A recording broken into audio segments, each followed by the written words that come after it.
Assalamualaikum warahmatullahi wabarakatuh. Jumpa lagi bersama Bapak, anak-anakku yang Bapak banggakan dan cintai. Semoga kalian selalu tetap dalam keadaan sehat walafiat, ya, terhindar dari berbagai macam wabah yang sedang merebak pada saat ini.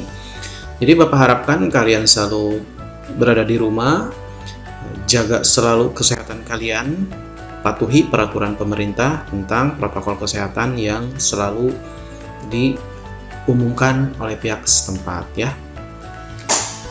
Yang selanjutnya nih, materi pada kesempatan ini Bapak harapkan kalian harus merangkumnya, ya. Tugasnya adalah merangkum dari materi kali ini yang Bapak akan sampaikan setelah kalian kemarin mendapatkan sebuah modul yang wajib kalian baca. Nah, ini adalah sebuah penjelasannya atau penjelasan materi secara singkat yang Bapak akan jelaskan pada kesempatan ini, ya. Nah, hari ini kita belajar mengenai pemahaman, ya, satu pemahaman, yang kedua pengenalan dulu apa yang dimaksud dengan administrasi infrastruktur jaringan, ya. Oke, kita mulai. Nah, ini adalah materi tentang administrasi infrastruktur jaringan, ya. Nah, ini wajib bagi kelas PKJ. Nah, dalam infrastruktur jaringan ini ada yang dinamakan dengan administrasi jaringan komputer, ya, merupakan sebuah pekerjaan dari para administrator jaringan yang bertugas untuk mengatur sebuah jaringan komputer baik dalam skala kecil maupun skala besar. Nah, ini adalah seorang administrator namanya. Tugas dari administrator itu apa? Ya. Nah, administrator ini adalah orang yang bekerja di administrasi. Satu, menginstal, mengkonfigurasi, ya, server, ya, mengkonfigurasi, instalasi dulu, ya. Kemudian konfigurasi itu memberikan sebuah aturan kepada server yang kita gunakan, fungsinya untuk apa. Kemudian yang kedua, instalasi juga dan mengkonfigurasi aplikasi software, ya.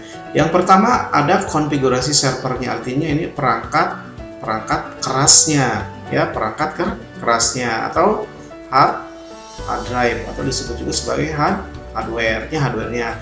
Jadi konfigurasi server contohnya apa saja, ya, seperangkat komputer salah satunya, itu seperti CPU yang harus memiliki spesifikasi komputer yang bagus, ya, itu yang pertama. Tadi yang kedua adalah install lagi dan mengkonfigurasi aplikasi software. Nah, ini adalah software-nya. Kalau tadi hardware-nya, sekarang software-nya. Nah, nanti kita akan jelaskan software untuk pembangunan server itu apa saja.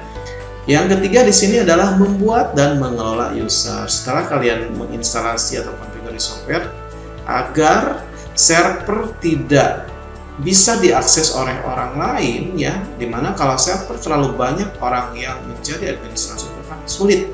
Kenapa sulit? Karena berbagai macam orang itu memiliki konfigurasi dan skill yang berbeda-beda, sehingga satu server itu maksimal adalah oleh 3 orang maksimalnya, ya, sebagai pengelola atau sebagai administrator. Kenapa? Karena orang tersebut harus keterkaitan, ya. Apabila suatu saat nih servernya terlalu banyak yang memegang, maka takutnya nih pengendalian servernya itu akan bermasalah, ya. Nah, itu. Jadi semakin sedikit administrator itu semakin sedikit pula memungkinkan permasalahan yang bisa datang. Jadi jadi si pengelola dan si pembuat user ini harus bisa memahami sisi pekerjaan dari sebagai server sendiri, ya. Nah, yang keempat ada backup dan restore file. Nah, fungsi backup ini adalah menyimpan data-data yang sudah administrator kerjakan, baik itu pengolahan data, penyimpanan data, pendistribusian data. Nah, ini harus dikelola oleh seorang administrator. Nah, agar terhindar dari kerusakan data, maka si data tersebut harus di backup dulu ke sebuah hard drive atau hard disk. Kalau zaman sekarang ini ada hard disk, kemudian ada juga dulu itu ada compact disk, kemudian yang berkembang sekarang itu ada yang dinamakan sebagai USB, ya. Kemudian lebih canggih lagi dengan menggunakan cloud, bisa, ya, seperti itu secara online. Nah, apabila server terjadi permasalahan atau troubleshooting atau menjadi mendadak si server ini error, maka kita bisa melakukan instalasi ulang, mengkonfigurasi ulang, tapi datanya kita bisa backup. ya, yang backup tadi maksud Bapak bisa di restore atau disimpan kembali sehingga data-data itu akan tercover ulang. Nah, backup ini harus dikerjakan kalau untuk yang profesional itu minimal setelah harian bekerja itu harus terjadi backup ulang, ya, backup ulang terus ya, agar si data-data yang sudah dikerjakan itu bisa tersimpan rapi ya. Kebanyakan sekarang menggunakan medianya itu adalah cloud ya, atau menggunakan jaringan, disimpan itu di sebuah jaringan. Kemudian yang kelima yaitu mengkonfigurasi keamanan sistem. Nah, ini sangat penting sekali ya untuk menjaga keamanan sistem jaringan agar tidak terjadinya yang namanya seorang penyadap atau spy ya. Spy itu yang satu ingin mencuri data, yang kedua ada juga yang ingin mengotak-atik data, ada juga yang ingin memecah data. Nah, itu wajib mengkonfigurasi keamanan sistem. Di dalam komputer sendiri ya, keamanan sistem itu biasanya berkaitan dengan yang namanya firewall ya. Firewall itu apa? Yaitu sebuah proteksi ya, perlindungan data yang disediakan sebuah komputer atau sistem operasi yang biasanya sudah tertanam di dalamnya. Nah, tinggal dikonfigurasikan. Contohnya seperti Windows yang sudah ditanam ya. Kalau untuk yang versi sekarang itu ada dengan dinamakan Windows Defender. Nah, itu ada firewall untuk memproteksi agar spy atau mata-mata atau hacker sendiri yang tidak bisa menembus jaringan-jaringan yang ada di bukan jaringan, data-data yang ada di dalam server ya. Nah, kemudian yang keenam, menggunakan tool untuk memonitor maksudnya. Jadi menggunakan tool untuk memonitor keamanan jaringan. Contohnya apa ya? Contohnya apa? Akses. Jadi memonitor terus. Contohnya nih ada sebuah software untuk melihat apakah nih ada selundupan file-file atau ada orang asing yang masuk ke sistem kita atau tidak. Nah, itu ya salah satunya. Jadi tugas dari administrator jaringan adalah ada 6 ya. Nah, itu yang harus kalian pahami apabila suatu saat kalian menjadi seorang administrator jaringan. Oke, yang selanjutnya. Nah, kalian di sini wajib tahu dulu mengenai alat-alat infrastruktur jaringan itu apa saja ya.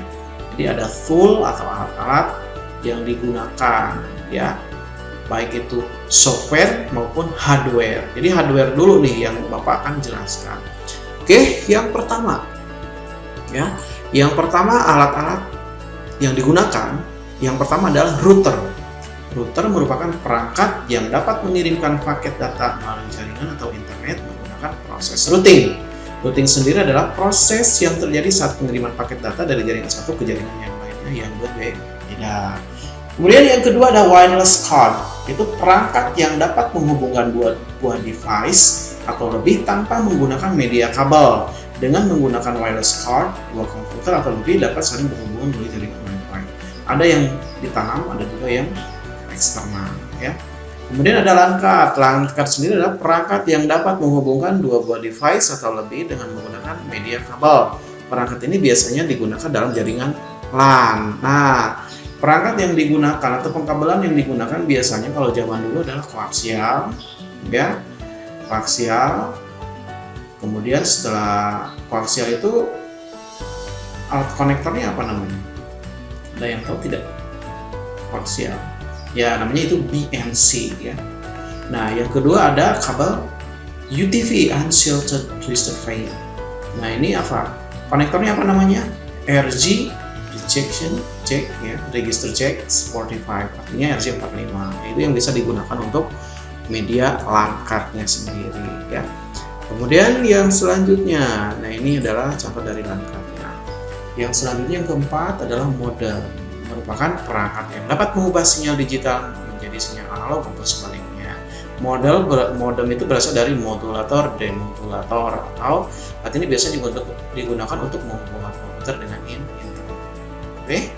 Yang kelima, bridge. Perangkat yang dapat menghubungkan jaringan komputer LAN dengan jaringan LAN yang lain, baik jaringan LAN yang sama ataupun berbeda. Nah, biasanya digunakan untuk memperluas suatu jaringan sekaligus membuat sebuah segmen jaringan. Ini bridge.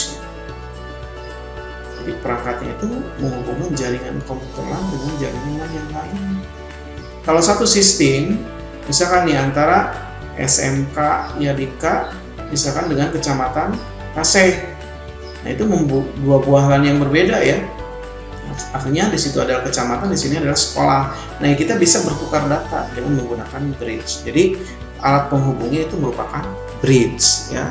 Baik antar sekolah juga, asal sekolahnya dekat ya, tidak jauh. Contohnya dengan SD, misalkan nih antara SMP Yadika atau SMP Yadika dengan SD Lokasari 1, Lokasari 2 misalkan yang dekat dengan Cijagra ya. Nah, itu bisa menggunakan bridge untuk menghubungkan antara LAN dengan komputer jaringan yang lainnya. Oke, yang selanjutnya yang keenam. Nah, yang keenam ada hub. Hub perangkat yang digunakan untuk menghubungkan dua buah komputer atau lebih dalam sebuah sistem jaringan. Hub tidak dilengkapi fitur pilihan pengiriman data, sehingga data secara otomatis akan dikirim ke sebuah perangkat yang terhubung dengan hub.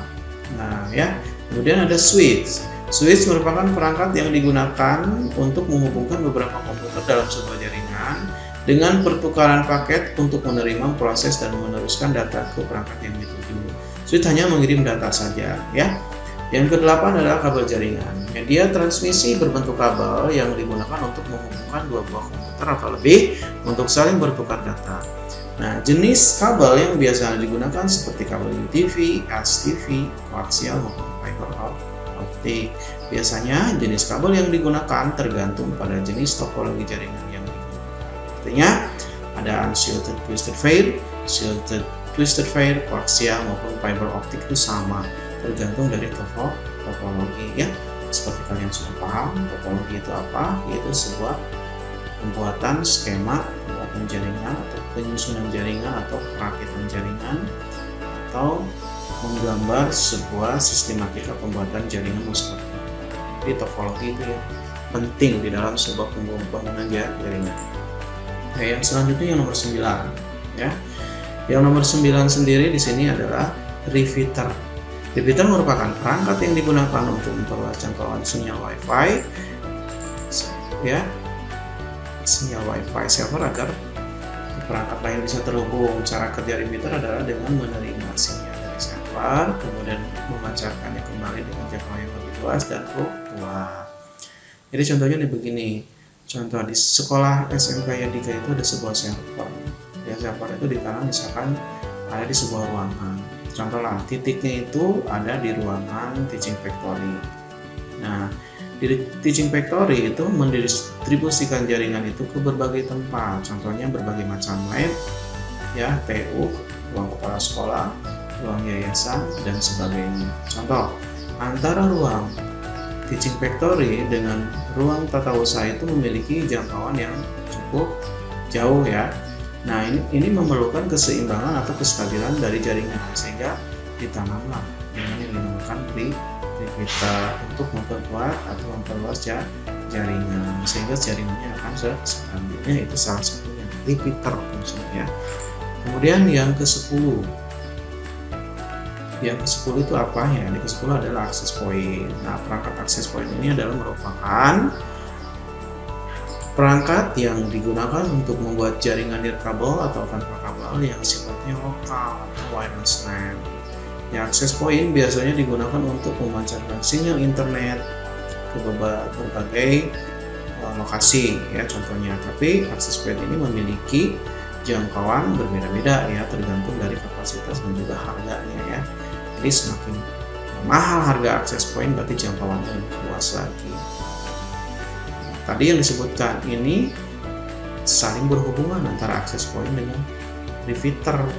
Jadi access point memancarkan jaringan Wi-Fi-nya, sedangkan untuk repeater adalah memperkuat sinyal yang dipancarkan dari access point. Ya, paham ya seperti itu. Jadi dua device yang berbeda dan memiliki fungsi juga yang berbeda. Oke, selanjutnya. Yang selanjutnya yaitu materi-materi yang disajikan pada administrasi infrastruktur jaringan untuk kedepannya mengenai konfigurasi, kemudian instalasi juga kalian harus bisa. Nanti Bapak akan ajarkan bagaimana melalui video tutorial. Kemudian materi-materi yang selanjutnya tentang administrasi infrastruktur jaringan nanti Bapak akan sampaikan di materi yang selanjutnya. Oke, Bapak ucapkan materi kali ini dicukupkan sekian. Dan Bapak ingatkan lagi, hati-hati kepada kalian semua, jangan bepergian terlalu jauh, selalu jaga kesehatan, harus cuci tangan dengan sabun, kemudian selalu pakai masker jika bepergian sekalipun itu dekat. Kalau istilahnya kalian masih tetap di rumah, ya tetap itu wajib digunakan untuk standar keamanan bagi kalian ya. Kemudian social distancing juga harus kalian laksanakan ya. Nah itu, tapi jangan lupa untuk tugasnya, materi video kali ini coba kalian resume atau rangkum dalam sebuah buku.